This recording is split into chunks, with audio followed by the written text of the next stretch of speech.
RPG Stories is a 3D virtual tabletop designed for D&D as well as most any other TTRPG that requires or benefits from a visual map. It was created by the company Brave Alice and can be run on Windows or Mac. Since it's based on Unity rather than the Unreal Engine, this VTT doesn't really require a powerful machine with high-end graphics card. At the time of recording, RPG Stories is expanding in a Kickstarter to include a bunch more assets and enhanced user features.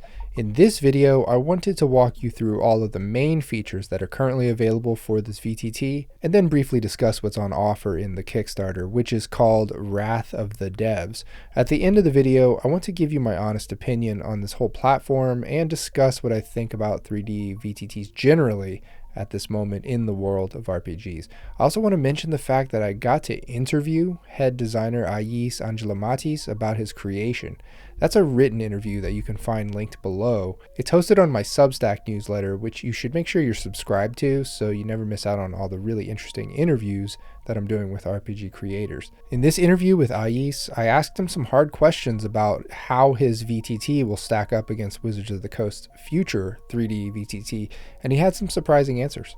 I think the first thing worth mentioning is the fact that RPG Stories contains 6,000 or more assets that support all genres. By assets, I mean tiles, walls, objects, characters, and special effects, things that exist in the 3D space. Since the developers want this to be a game-agnostic VTT, the number of assets has to be huge in order to accommodate all the different possible environments and genres. Desert, for example, and modern, for which a number of years with RPG Stories just encompassed 1920s and 1930s, presumably for Call of Cthulhu players, but now increasingly includes true modern-day assets, and sci-fi assets aplenty, including a growing collection of unofficial Star Wars objects. Building a scene can be a challenge when you first jump into this VTT, which is actually true of any virtual tabletop, but once you get the hang of it, you can make something pretty quickly. What originally might have taken you an hour to construct can eventually take you literally 2 to 3 minutes, and you can add things like nighttime and weather conditions very easily. The monsters and characters are all animated here, but for the time being, they act more as animated statuettes rather than fully fledged animated characters with attack animations and death animations and things like that. The developers told me that they could start including more animations for monsters and characters if the user base really demanded it. One interesting feature is that if you've ever created a miniature on Hero Forge, you can import that character as a non-animated character model into RPG Stories. It's actually even slightly better than that.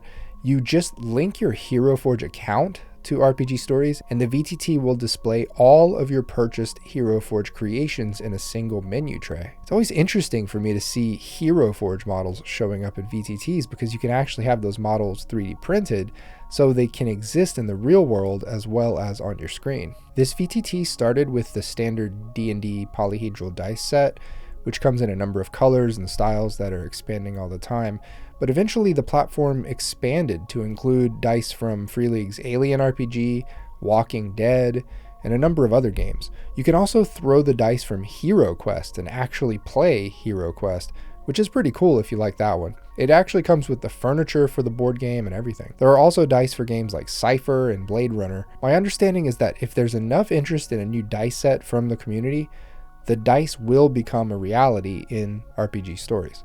Probably the most powerful feature that I see with RPG Stories is the fact that you can create a map or series of maps that contain all kinds of assets and features, then just export the entire thing into a special .rpg file. These can be thought of as self-contained quests, and these quests can be sent to friends or posted in the RPG Stories community on Steam, either for free or for whatever price you want. These quests can also include journal entries, so you can stuff all kinds of writing to supplement the 3D maps that you've assembled. Personally, I think this sort of open approach to creating quests that can be either freely traded around or bought and sold is way more user-friendly and wallet-friendly than what WotC is planning with their VTT, which is a walled garden featuring a more strictly regulated recurring spending environment. Anyway, here's an example of a fan-made starship. If you're feeling intimidated by creating a map or a campaign from scratch, you can find a ton of free pre-made maps like this one on the Steam community platform and never really have to create anything from a blank slate if you don't want to. Here's an arena pulled from the Steam community workshop, for example. As far as GM tools, Fog of War is a major feature that a lot of GMs probably want to use. As far as where you allow your characters to walk or not walk, the default allows characters to walk just anywhere, but if you want to block things off, the GM can put up non-walkable areas. If a GM wants to move to the next map, they can either set spawn points where all the PCs will appear when the map switches over, or the PCs by default will appear at the geometric center of the next map. Multiplayer runs really smoothly with this VTT. You can watch some recorded actual plays for yourself that are featured on the Brave Alice YouTube channel. One interesting feature of the devs opting to use Unity rather than Unreal Engine, for example, is the fact that they've never had a player drop from the game. They told me that unless there is an actual disruption of the underlying connection to the internet, then a player's connection to an instance of RPG Stories will not fail. Or rather, there's a less than 1% chance.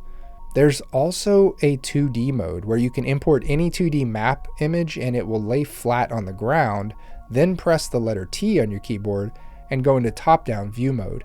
All the assets will still be 3D, but you will see them sitting on top of a 2D map. This ends up being like Roll20 or Foundry on steroids. Okay, so Wrath of the Devs, the Kickstarter that is expanding the breadth and scope of RPG Stories. Let's take a look at what's on offer. First thing is the character sheets. When I was recording this video, the developers did not have any completed character sheets to show me, but they did illustrate how it would look generally, and explained to me in depth the design challenges behind making a sheet. From the way they described it, it would not be much of a challenge for them to create a sheet for D&D, Pathfinder, or any other RPG that people are playing. I think the feature that I'm most excited about is procedurally generated maps.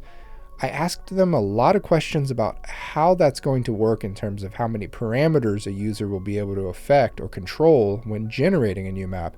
At the time of recording, it's all still up in the air. But look at some of the maps that are created with just a few clicks.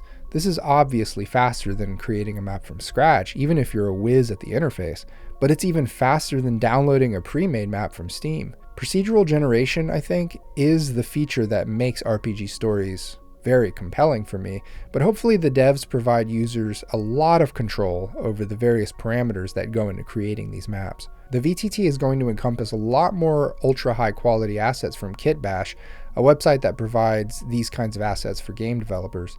Backers will actually vote on which assets they want. Interestingly, the assets from Kitbash do cost money, but most of the cost for the developers is in actually paying their staff to incorporate these assets into the VTT on the back end. Either way, it's a nice source for endless new assets. And finally, the Kickstarter will include 15 to 20 pre-built quests. These are those self-contained collections of maps and quest journals that can be instantly loaded for a full game session or campaign. Alright, so here are my thoughts on RPG Stories and 3D VTTs generally. In for a penny, in for a pound. What I mean by that is that once you start showing your players 3D renderings of their characters and the room they're in and the tables and chairs and the jug on the table, etc., then you have to show them just about everything in the world, wherever they choose to go. It's hard with 3D VTTs to keep it abstract in any way, and that burden of furnishing the world falls squarely on the shoulders of the GM. I think the solution here would be to resist the temptation to add too much detail. Force yourself to use fewer objects and treat the world more like a relatively sparse game board. Easier said than done, of course. UI learning curve.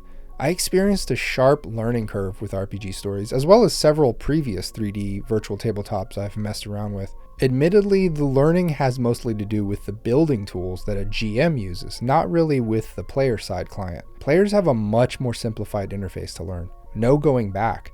Once you've gotten your players on board with a 3D VTT and everyone is accustomed to seeing and using 3D assets, it could be hard to go back to 2D or theater of the mind.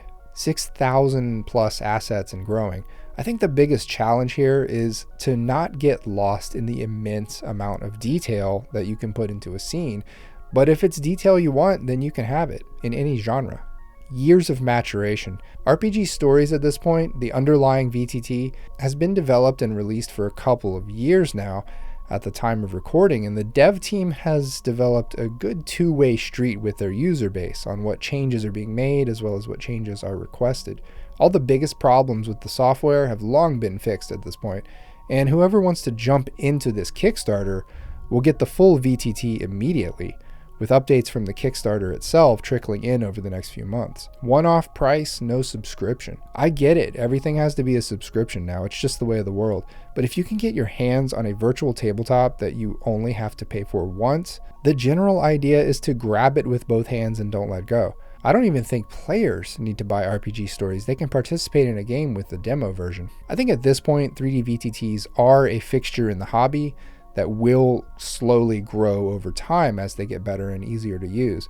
I asked the devs how hard it would be to implement RPG Stories in a virtual or augmented reality environment, and they said it wouldn't be terribly difficult, just some tricky elements with certain object interactions. But the real challenge with AR and VR is the demand itself. There just aren't enough people with headsets yet to justify the development. Once headsets become more comfortable and more affordable, I do think RPG Stories will be one of the few 3D VTTs ready and waiting for it. And who knows, maybe in a few years this kind of play environment will be completely normal for RPGs. I'd love to know your thoughts and experiences on 3D virtual tabletops down below. I've left links for everything. Thanks for watching. See ya.